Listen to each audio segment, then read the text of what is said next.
Welcome to the Soccer Tavern, where we're discussing the history, culture, and philosophy of the beautiful game.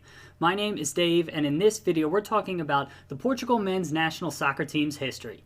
Pull up a seat and let's start the discussion.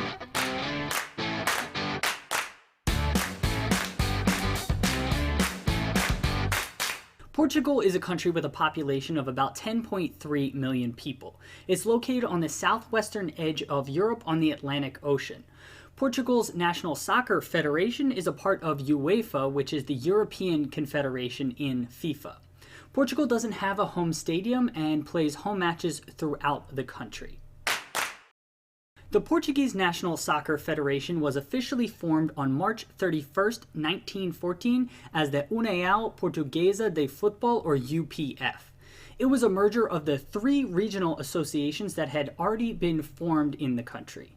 The UPF applied to join FIFA that year and were provisionally accepted before being formally accepted in 1923.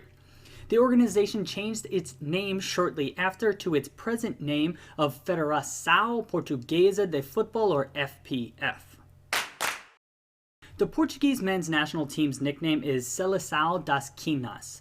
Seleção is Portuguese for selection, and the word quinas means a five-sided polyhedron. The number 5 is important in Portugal's history as it relates to the defeat of 5 Moorish kings in an important battle in the year 1139.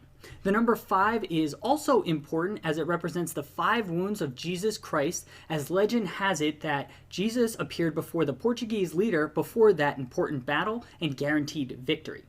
Portugal's national flag has 5 blue shields with 5 white dots representing all of this. The Portuguese National Federation crest is a large cross that has shields within shields in the middle of the crest.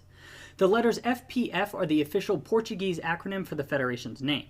The white and blue shields in the middle of the crest are carried over from the country's national flag. In our previous segment, we discussed why the 5 blue shields with 5 white dots in the middle of them are important to Portugal. Quick reminder, it was the defeat of the 5 Moorish kings and the 5 wounds of Christ. We couldn't identify exactly why the crest is cross-shaped and has the big red shield around the smaller white shield. My conjecture is that Christianity has a big role in the country's history, which explains the cross, and the country's national flag also has a larger red shield around a smaller white shield, but it's a different shape on the flag. So again, I assume this was carried over with that in mind, but I couldn't verify. If you can confirm my thoughts or have more details about the crest, please let us know in the comment section below the video. Including the 2018 FIFA World Cup finals, Portugal has appeared at 7 World Cup finals tournaments. Their best finish was 3rd place in 1966. From a UEFA perspective, Portugal has competed in 7 European championships. They won the 2016 Euros, which was their best finish ever. Portugal qualified for the 2018 World Cup by winning Group B in UEFA World Cup qualifying ahead of Switzerland. They're placed in Group B in the 2018 World Cup group stage. I'd like to highlight 4 of Portugal's best historic players in this section. Eusebio is regarded as one of the greatest players in soccer's history. His nickname was the Black Panther because he was incredibly athletic and also possessed great technique. He scored 41 goals in only 64 matches for the Portuguese national team. Mario Coluna played on the same club team as Eusebio in addition to being international teammates with him.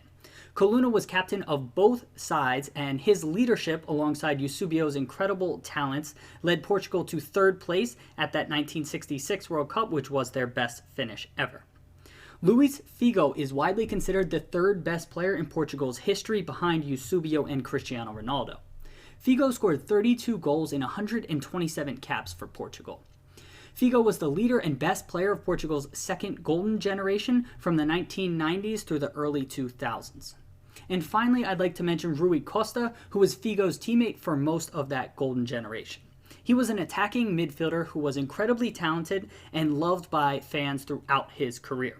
And some players from the 2018 squad I want to highlight. Obviously, the star player is Cristiano Ronaldo. He's the best or second best player in the world, depending on who you ask. He plays striker for Real Madrid in Spain and has evolved into one of the most potent finishers in soccer right now.